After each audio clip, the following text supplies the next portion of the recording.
చెప్పుకోవటం ఇది కాదు. ప్రజలకు ఇచ్చిన ప్రతి హామీని నెరవేర్చే దిశగా ప్రభుత్వం పనిచేయాలి. కానీ ప్రతిరోజు ఏదో మాట్లాడారని చెప్పేసి దాని మీద ఓ సెలవుల పలవలుగా చెప్పేసి మళ్ళీ నేను మీతో మాట్లాడిస్తా, మళ్ళీ మీతో మాట్లాడిస్తా. భాస్కర్ గారు సార్ నమస్కారం. రోజా గారి మాటలే కావచ్చు, ఇప్పుడు అంటున్నట్టుగా చిన్నపరెడ్డి గారు అంటున్నట్టుగా మరి ఆ మాటలు కావచ్చు, ఎలా చూడాలి మనం? సార్ ఒకటి, అసలు రోజా గారికి ఆమె యొక్క ప్రవర్తన మంత్రిగా ఉన్నప్పుడు ఏ విధంగా ఉండింది, మంత్రిగా ఉన్నప్పుడు ఆమె పర్మిషన్ లేకుండా వందల మందిని గుంపులుగా దర్శనానికి తీసుకెళ్ళింది. దానికి వెంకటేశ్వర స్వామి ఆమెకి ఖచ్చితంగా శిక్షించారు, దాంట్లో అనుమానం లే.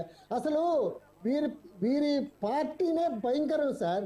ఆ రోజున వైఎస్ రాజశేఖర రెడ్డి 7 కొండలు వెంకటేశ్వర స్వామి అయితే 7 కొండలు అక్కర్లేదు 2 కొండలు చాలని చెప్పి క్రిస్టియన్స్ చేత ప్రపోజల్ పెట్టించిన విషయం మనం మర్చిపోలా. ఆ రోజున హిందూ సంఘాలు పెద్ద ఎత్తున గొడవ చేయబట్టి ఆ రోజు అది ఆగింది. అదేవిధంగా వైఎస్ జగన్మోహన్ రెడ్డి గారు ముఖ్యమంత్రి అయిన తర్వాత కానీ సంప్రదాయాన్ని పట్టించుకోకుండా సంప్రదాయం అనేది పక్కన పెట్టేసి ఆయన ఇష్ట ప్రకారం చెప్పులు వేసుకొని పోవడం, సంతకం క్రిస్టియన్ అయ్యిండి సంతకం పెట్టకుండా దేవుడు దర్శనానికి పోవడం, అడిగే వాళ్ళు ఇష్ట ప్రకారం వ్యవహారం చేయడం, ఇదంతా దేనికి సంకేతం సార్? దానికి రోజా గారిని ఆ జగన్మోహన్ రెడ్డిని వెంకటేశ్వర స్వామి ఖచ్చితంగా శిక్షిస్తారు.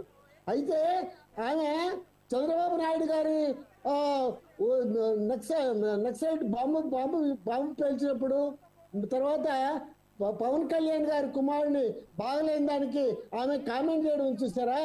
దాన్ని నిజంగా ఆ చిన్నపరెడ్డి గారు ఒప్పుకున్నారు ఇది తప్పు అని. ఎందుకంటే పవన్ కళ్యాణ్ గారు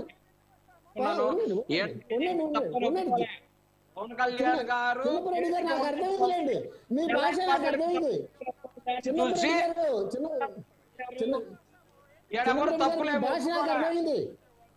మీ భాష నాకు అర్థమైంది. నేను కొంచెం ఓపెన్ గా చెప్తున్నాలేండి, చెప్పులేసినటువంటి పరిస్థితిని మీరు మర్చిపోయి అన్ని గుర్తున్నాయి, మాకు అన్ని గుర్తున్నాయి. లేదు కానీ కలిసిపోయి తిరుగుతున్నారు సార్. చిన్నపరెడ్డి గారు అమిత్ షా గారు తిరుమలకి వచ్చినప్పుడు తిరుపతికి వచ్చినప్పుడు ఏం జరిగింది మేమే మర్చిపోవాలా? అన్ని మాకు గుర్తున్నాయి. మా లిమిట్స్ లో తెలుగుదేశం లిమిట్స్ లో ఎట్లా ఉండాలో అట్లా ఉంటాం. మీరేం దాని గురించి బెంగపడాల్సిన అవసరం లే, మీరేం కామెంట్ చేయాల్సిన అవసరం లే, మీరేం గుర్తు చేయాల్సిన అవసరం అంతకన్నాలే. పోతే ఇప్పుడు మీరు ఇంకో మాట అన్నారు, పవన్ కళ్యాణ్ గారు గురించి చెప్పులు చూపించాడని. ఎప్పుడు చూపించాడు సార్ పవన్ కళ్యాణ్ చెప్పు?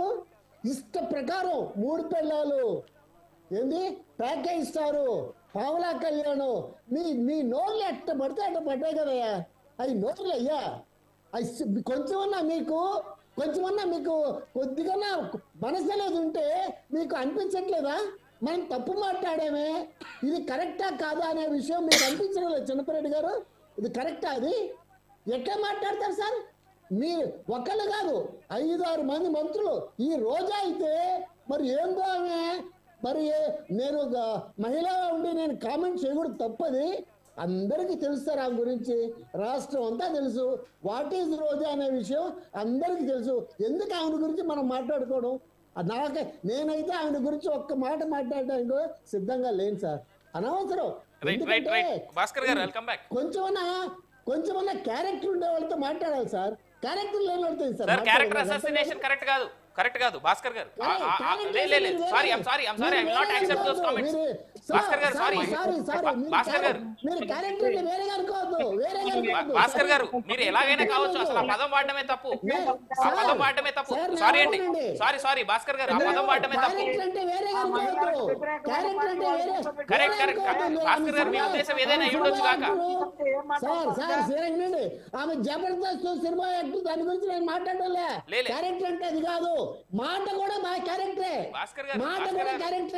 భాస్కర్ గారు నేనేమంటా, విఘ్నత అనేటువంటి పదం చాలా హుందాగా ఉంటది, క్యారెక్టర్ అనేటువంటి పదం అంతే. ఆగండి, ఒక మాట చెప్తా భాస్కర్ గారు నేనేమంటానంటే, ఇంగ్లీష్ అనేటువంటి ఆ భాష నుంచి వచ్చినటువంటి కొన్ని పదాల వల్ల మీరు చెప్పాలనుకునేటువంటి భావం చాలా తప్పుగా అర్థమవుతుంది. అది దయచేసి మనం గుర్తెరగాలి. ఇక్కడ మీరు అన్నటువంటి